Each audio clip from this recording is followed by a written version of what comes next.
วันนี้มาพบกับช่องปาปินชาแนลกันอีกแล้วนะครับหายกันไปนานเลย วันนี้ผมก็มีคลิปรีวิวของเล่นมาใหม่ๆอีกแล้วนะครับนี่นะครับ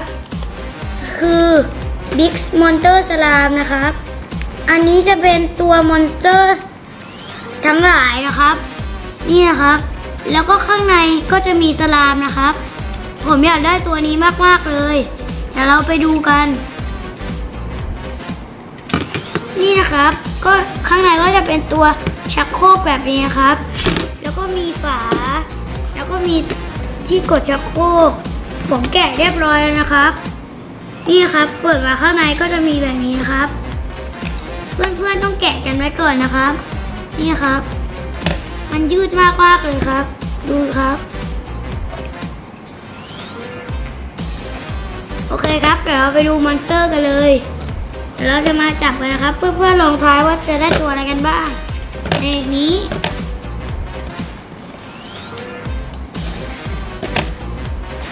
โอเคครับเจอตัวแรกครับนี่ครับ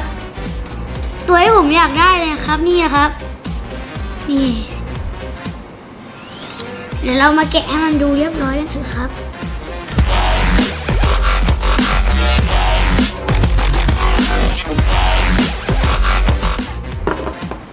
โอเคครับนี่นะครับได้เลยนะครับสวยมากๆเลยนะครับตัวก็ใหญ่เดี๋ยวเราไปดูตัวที่สองกันนะครับตัวที่สองผมอยากได้หมายเลข4นี่ครับ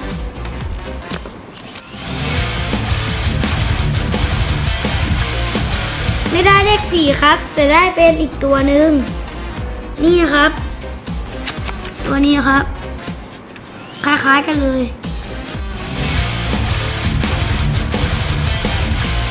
ส่วนอีกตัวนึงนะครับเราจะได้อะไรจะได้หมายเลข4หรือเปล่า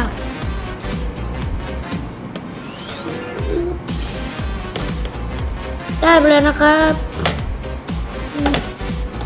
ตัวนี้นะครับเป็นอย่างนี้นะครับเป็นหมายเลขที่2นะครับแต่แค่สีไม่เหมือนกับหมายเลข2นี่นะครับ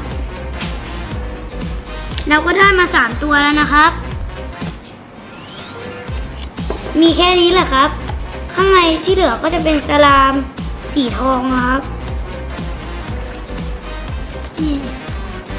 ยืดมากๆเลยครับ